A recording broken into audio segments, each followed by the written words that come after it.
Durant els mesos d'estiu, al litoral de la Costa Brava entre Begur i Palamós es concentren una gran quantitat d'embarcacions.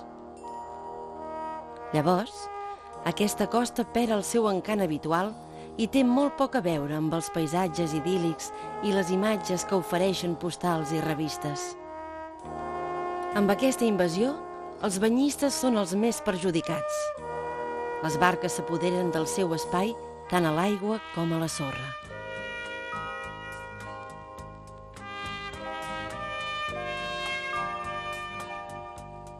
Però per constatar-ho, només cal que fem un vol d'ocell i penetrem a la Costa Brava en hora punta.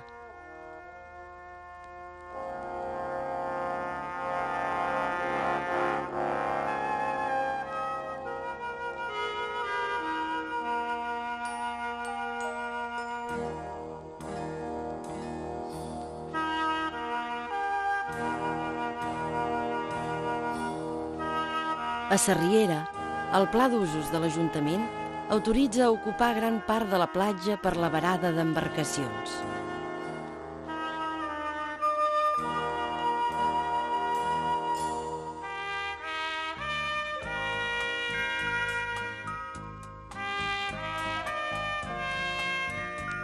La saturació d'aquestes cales suposa un gran impacte en l'ecosistema marí i paisatgístic i, al mateix temps, impedeix el bany en racons privilegiats que hauríem de conservar verges perquè els residents i els turistes en gaudissin plenament.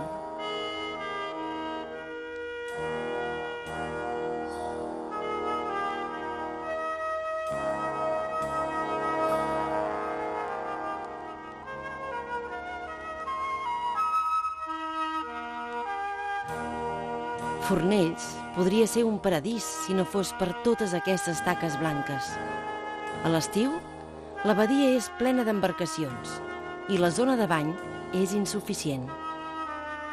Les seves aigües han perdut la transparència que les va fer famoses. La costa s'ha convertit en un espai impossible per als banyistes i practicants de l'snorkel.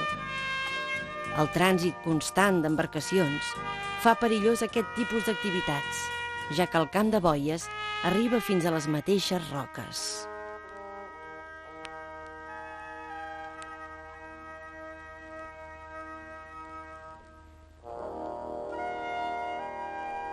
Durant aquesta època de l'any, caletes minúscules com aquesta són plenes d'embarcacions. Ancoren i malmeten el fons marí i no deixen lloc perquè els mateixos ocupants de les barques puguin gaudir del bany.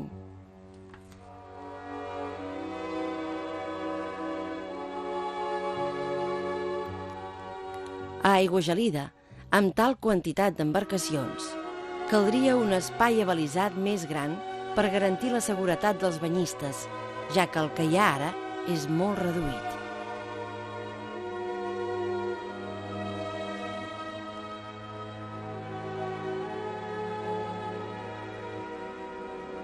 Tamariu també és un exemple de despropòsits. El camp de boies és desmesurat. L'espai reservat al bany és insuficient.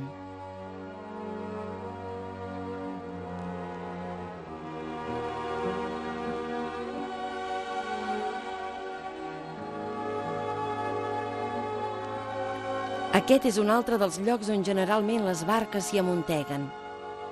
Per poder gaudir del bany, caldria disposar d'un abalisament més generós. A Llafranc i a Calella trobem uns enormes camps de boies plens d'embarcacions. Poques surten a navegar. Tanmateix, si ho fessin, on cabrien?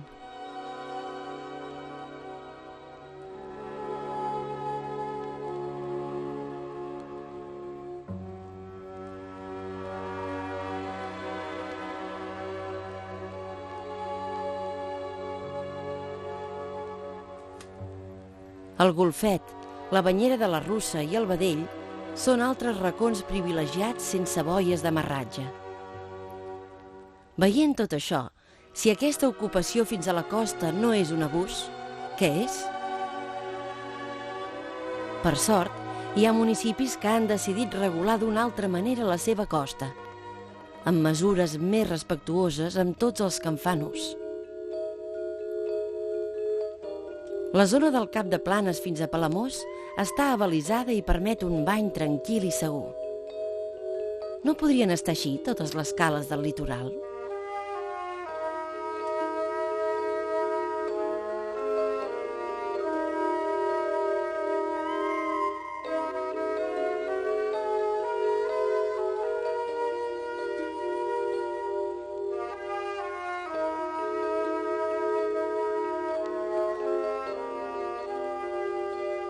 El municipi de Palamós té un port i una marina importants. Compta amb moltes embarcacions, però, així i tot, ha sabut trobar la manera de respectar el seu litoral.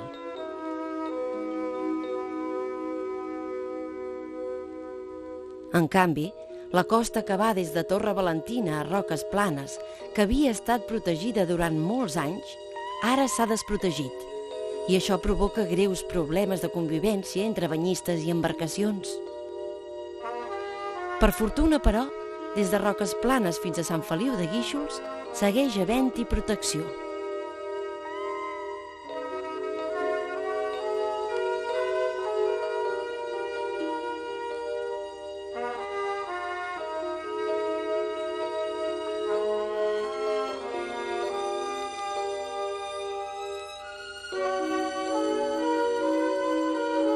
En la tornada d'aquest vol d'ocell és inevitable aturar-nos davant d'aquesta meravella, les Illes Formigues.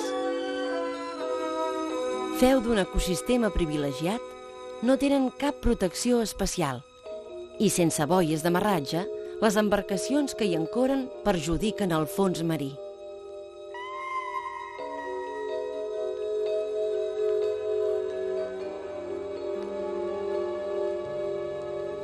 Aquesta costa que sobrevolem és una de les joies del nostre paisatge, un gran atractiu per al turisme que perd tot l'encant quan s'omple d'embarcacions.